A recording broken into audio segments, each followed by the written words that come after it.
In Nigeria, betrayal doesn't just happen in politics or in history books. Sometimes it unfolds in the most intimate corners of our lives. This is the story of Alhaji Jumo Ishola, properly known as Ejigbadero'S, a wealthy Lagos businessman in the 70s though. To the outside world, he was the definition of success: rich, powerful, and very influential. He owned properties and factories, and his name carried a lot of weight across the city.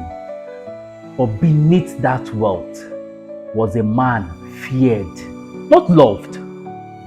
A man whose empire will eventually collapse because of one of the deepest betrayal in Nigeria through the crime histories. Ejigbadero'S obsession wasn't just money, it was landed properties. He wanted to control acres upon acres of land in Alimoshu in Lagos.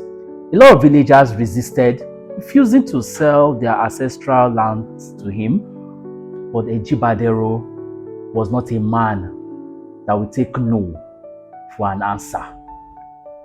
On August 22, 1975, a respected farmer and a community leader named Afolabi Ajaniku was ambushed and murdered in cold blood.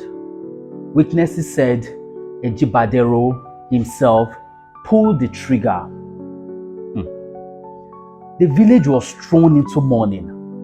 How could a man so respected in the society stoop so low as to take the life of a humble farmer just to clean the land? But then, this is where the betrayal enters. The people Ejigbadero trusted the most, his own workers, his close associates, his allies, and even some close family members began to speak out. The same man who has bowed to him, those who has intimidated others because of him, turned their backs and gave damning testimonies in court. This time, his wealth could not shield him. His wealth could not shield him this time.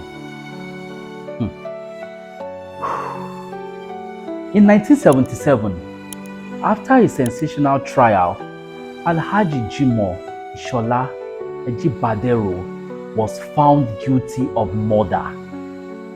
The one untouchable businessman was now sentenced to death.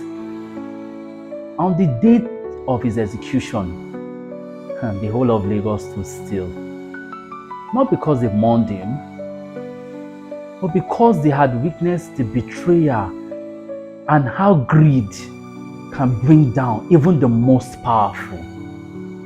Ejigbadero's name became a symbol, a man whose mother whispered to their children as a warning, don't let greed betray your own humanity. This is not just a crime story. It is a Nigerian tale of betrayal, trust, loyalty, of community. A reminder that greed enters the heart. Betrayals is never far behind. This is Unveiled Tales, sponsored by Naija Eyes. See you next time for much more interesting tales. Bye now.